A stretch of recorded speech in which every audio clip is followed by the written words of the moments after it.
अब ऐसा करें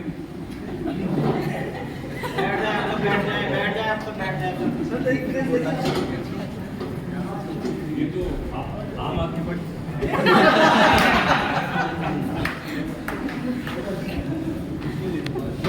दोस्तों, नवभारत टाइम्स रंगमंच क्लब की तरफ से आप सबका बहुत बहुत स्वागत है। मैं स्वागत करता हूँ आज जावेद जाफरी सर का और भुवन बाबू। माइक दे दिया आपने। आप मुझे अच्छा, इसी पे आप मुझे मैं सर से बोलो। आप मुझे सर मत बोलिए, आप मुझे भुवन बोलिए। आप बोलिए। तो सर सबसे पहले मैं आज जैसे आप लोग यहाँ ताज़ा खबर थी सीजन 2 आ रहा है, उसके प्रमोशन के सर यहाँ आए हैं। तो सर अभी तक हम देखते थे कि फिल्मों के सीजन 2 आ रहे थे, लेकिन अभी OTT शो की जो मतलब इतना अच्छा रेस्पॉन्स मिला कि उसका सीजन 2 आया। सर इस बारे में आपको प्रोड्यूसर भी आप बताएं। एक तो सबसे पहली बात बहुत बहुत शुक्रिया आप सभी का इधर आने के लिए। Thank you. मेरे लिए बहुत बड़ी बात है। मुझे पता नहीं था कभी कि मैं पहला शो भी बनाऊंगा, लेकिन आज मुझे आपके सामने बैठने का मौका मिल रहा है अपना सीजन 2 प्रमोट करने के लिए। मेरे लिए बहुत बड़ी बात है। बहुत बहुत शुक्रिया आपका।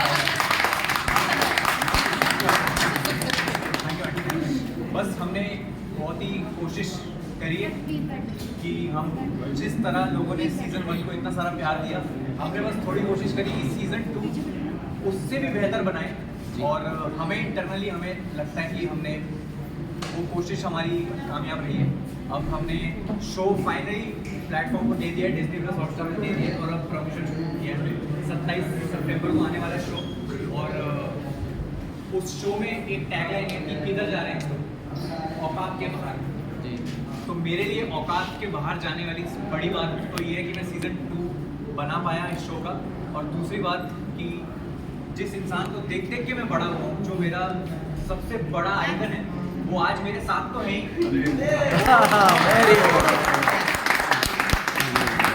उन्होंने सीजन 2 में भाग लेने के लिए भी हाँ बोल दिया, तो मेरे लिए तो सबसे बड़ी बात है। और वहाँ मुझे लगा कि मैं हाँ सच में औकात से बाहर आ गया।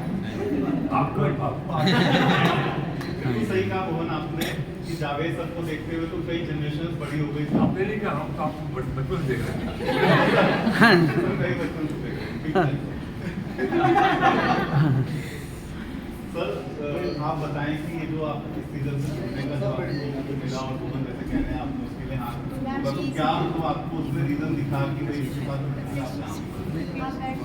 आवाज कम आ रही है। काफी आवाज ठीक है। ये आवाज ठीक है आपकी। हाँ जी। हाँ, तो ये असल में मेरे ख्याल से बाकी सारी कास्टिंग जो थी, ये जो एक रोल था ये बाकी था। तो मुझे काफ़ी लास्ट मिनट शायद लगा कि ये शूट होंगे, तो मुझे अप्रोच किया। तो मैंने दादा खबर देखी नहीं थी जब तक। मैंने ट्रेलर देखा, ट्रेलर मुझे अच्छा लगा था, लेकिन किसी वजह से मौका नहीं मिला, मैंने देखा। तो फिर मैंने बाकायदा वो पहला सीजन देखा और मुझे एक्चुअली बहुत अच्छा लगा। और ख़ासतौर से भुवन के नाते, क्योंकि शॉर्ट वीडियो फॉर्मेट में देखा था इनको, बहुत फनी, लेकिन ज़्यादा देखता नहीं मैं, बट देखा मुझे अच्छे लगे। मैंने बहुत अच्छा काम करा और यूथ से अच्छा कनेक्ट हो रहा है। तो generally I really like because मैं भी उस जोन से चैनल दी म्यूजिक टीवी वगैरह से आया। तो उसके बाद मैंने बोला यार देखते हैं कि अब ये फुल फ्लेजेड जो फॉर्मेट होता है फिक्शन का, तो मैंने देखा ये बहुत ही मझावा परफॉर्मेंस किया था जो इन्होंने किया था। ऐसा लगा नहीं कि पहली बार एक फुल फ्लेजेड थी जो सीजन आप कहते हैं फिक्शन सीरीज में, तो मुझे बहुत अच्छा लगा। दूसरी बात मुझे अच्छी लगी कि एज अ प्रोड्यूसर किस किस्म का कंटेंट क्रिएट करने जा रहे हैं, विच आई फाउंड वॉज एक उसमें सीख भी है, बहुत कुछ कहता भी है, और एक क्वालिटी प्रोडक्ट था। जिस तरह के एक्टर्स जुड़े हुए थे, जो टेक्निकल टीम थी, तो मुझे लगा नहीं भाई इस टीम के साथ मुझे जुड़ने में पसंद होगा। एंड और जो मुझे रोल ऑफर किया था बहुत ही पावरफुल एक रोल था, जो लिखा भी बहुत अच्छा था। तो इसमें मैंने सोचने की जरूरत है, थैंक यू। मैंने कहा भाई हमको लोग कॉमेडी से ज़्यादा जोड़ने लगे थे लोग, और एक्टर को बहुत कभी कभी एक उत्सुकता होती है भाई बहुत ही कर सकता हूँ मैं एक्टर हूँ। तो इन्होंने वो मौका दिया इन लोगों ने कि भाई आप ये एक pure villain, dark, no grey shade, no comedy. So thank you Bhuvan and your production and your team. तो ये आपने इस रोल में चेंज किया, और ये बहुत इतना अच्छा लिखा हुआ और बना हुआ ये सीरीज़ है। सेकेंड पार्ट तो फर्स्ट से भी ऊपर जाता है। नॉर्मली क्या होता है, लोग बोलते नहीं फर्स्ट अच्छा था, सेकेंड इतना अच्छा नहीं। ये मैं गारंटी से कह सकता हूँ कि फर्स्ट का लेवल सेकंड का लेवल फर्स्ट से बहुत जो ऊपर है और बहुत इंजॉय करेंगे। I am really lucky. देखते हैं कि आप कॉमेडी के सारे रोल का दिल जीत रहे हैं और ऐसे में जब आप एक नई दुनिया में आपने ये एंट्री की, एक अलग तरीके का एक्सपीरियंस था ओटीटी का, तो सर उस एक्सपीरियंस के बारे में सर थोड़ा बताएं और वैसे भी आप बता रहे हैं कि रोल भी बिल्कुल अलग है आपका। नहीं, ओटीटी में एक फर्क हो गया है कि एक कन्वीनियंस हो गया है कि लोग उनकी जेब में लेके घूम रहे हैं। कोई बस में बैठा है, ट्रेन में बैठा है, फोन पे देख रहा है, हेडफोन लगा लिए, कहीं भी एक्सेस हो जाता है जो टीवी पे और फिल्मों में नहीं।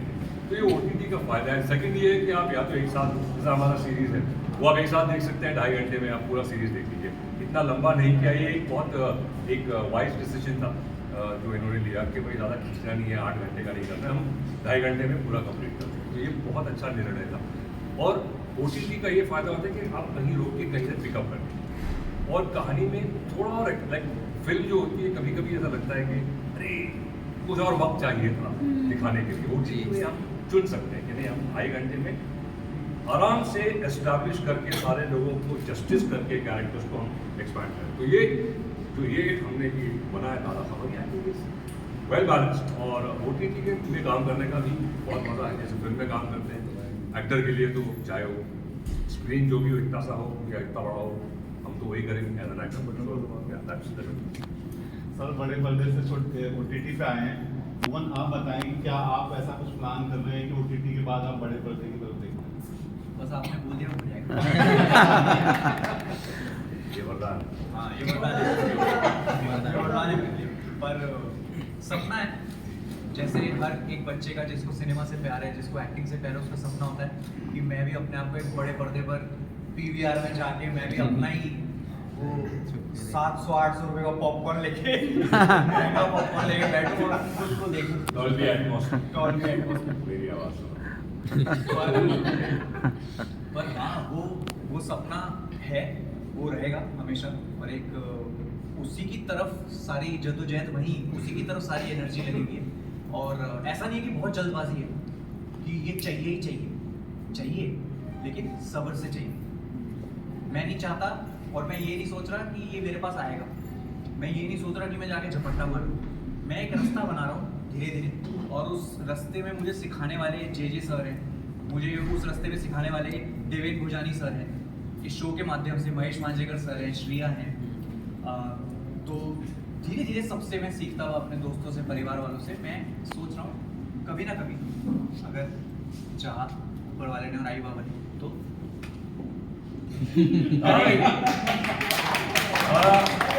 इंशाल्लाह एक और सर आपने तो दिल्ली में इतना लंबा समय बिताया, आज आप दिल्ली में ही हैं, पर कोई एक्सपीरियंस आप अपने चाहने वालों को? सर दिल्ली में रोज एक्सपीरियंस ही है। दिल्ली रोज एक्सपीरियंस देता है। मेरे साथ एक बहुत अच्छा, मतलब कई किस्से हुए हैं। एक मेरे साथ बहुत प्यारा हुआ है किस्सा कि मैं एक इवेंट में था और वहाँ पे लोगों को पता नहीं था कि मैं उधर हूँ, पर मेरा परफॉर्मेंस था वहाँ पे। तो लास्ट एक्ट था मेरा उधर, तो उधर लास्ट एक्ट था, तो मैंने परफॉर्म किया। अब जितने लोग आए थे उधर तकरीबन होंगे, ये बात है 4-5 साल पहले की, और 400-500 लोग थे। तो अचानक फिर जब शो खत्म हुआ तो सब आए, तो मैं बीच में था और एक घेरा था। तो फोटो चल रही है और जहाँ से आवाज़ आ रही सर, तो मैं वहाँ मुड़ रहा हूँ, जहाँ से आवाज़ आ रही सर और वहाँ से मुड़ रहा हूँ। तो एक अंकल जी थे, तो अंकल जी फोटो ले रहे थे, तो मैंने अंकल जी फोटो ले रहे थे अंकल जी, और बहुत खुश थे ऐसे अंकल जी। बेटा बेटा बेटा मैंने कहा अंकल आपको पता है मैं क्या करता हूँ?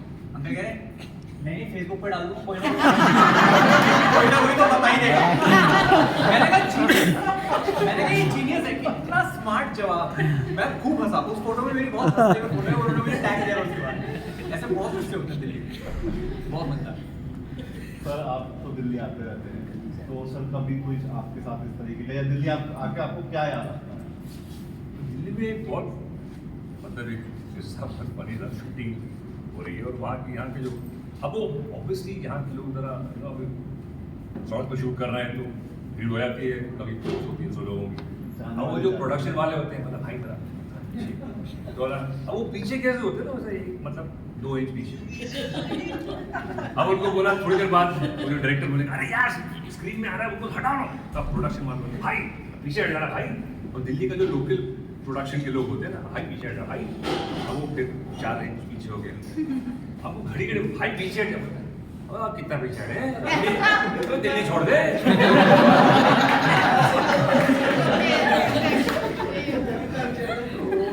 यार है बताए दिल्ली छोड़ दे। और सर दिल्ली की तो सबसे स्पेशल डिश जो कही जाती है वो छोले भटूरे, अभी मैं सुना था कि सबको छोले भटूरे बहुत पसंद हाँ छोड़े। है। तो अब हम लीडर्स की तरफ जाते हैं, आप लोग क्वेश्चंस के लिए। डिम्पल सर नमस्कार। सॉरी मैं आपसे क्वेश्चन नहीं, मेरा सर जावेद सर से बिल्कुल बिल्कुल जी जी ठीक है सर ये हमारे सर बुरा मत मानो। नहीं। आपसे सब लोग पूछेंगे, मुझे मालूम है। नहीं। इसलिए जावेद सर से क्वेश्चन आप प्लीज जी जी सर आप हमारे टाइम के बिग बॉस थे, आपको पता आपने टेकेजी स्टार्टर एक शो करा है, जो हमारा बिग बॉस होता था जो बंद हो चुका है, अब नया बिग बॉस आ चुका है। आप कब शुरू कर रहे हैं सर? मुझे पता नहीं, शुरू हुआ था भुवन ने किए थे 8 एपिसोड अमेज़न पर आए थे, तो उसके बाद पता नहीं क्या हो गया। सर वो चाहिए हमको, हमारे लिए वो फोगो वाली जिंदगी आपके साथ शुरू हुई थी और आपके साथ ही अमेज़न को बोलना पड़ा है कि हम दोनों मिलकर करेंगे। सर इंडिया में बना लो। सर वो हमारे लिए हमारा बिग बॉस था, हमारे लिए हमारे बच्चों के लिए, शायद यहाँ पे जितनी भी जनरेशन है हमारे से लेकर छोटे से लेकर बड़े, सर वो स्टार्टर हमारे दिमाग में ना छा रखा है। सबसे पहले तो भुवन ने खुद देखा था अपने बचपन में। आप इनको सर आपने दोबारा प्लीज वो कर लीजिए सर हमारे लिए। नहीं अभी देखिए, देखो शुरुआत भुवन ने अभी हाल में जो नया सीजन आया था, तो हम सोच रहे हैं एक्चुअली ये गुड आइडिया अगर हम साथ में दोनों मिलकर कुछ उसमें करें, लेकिन वो शो मेरे दिल के बहुत करीब था। जब मैंने शुरुआत में किया था मैंने बोला बच्चों का शो है, कर लेते हैं, बिकॉज और वो मैं खुद इतना हंसता था उसको देख के, कुछ समझ में नहीं आ रहा कौन गिर रहा है पड़ रहा है, एंड में कौन जीत रहा है, वो कासिम ने क्या प्राइस किसको, कुछ नहीं पता क्या हो रहा है।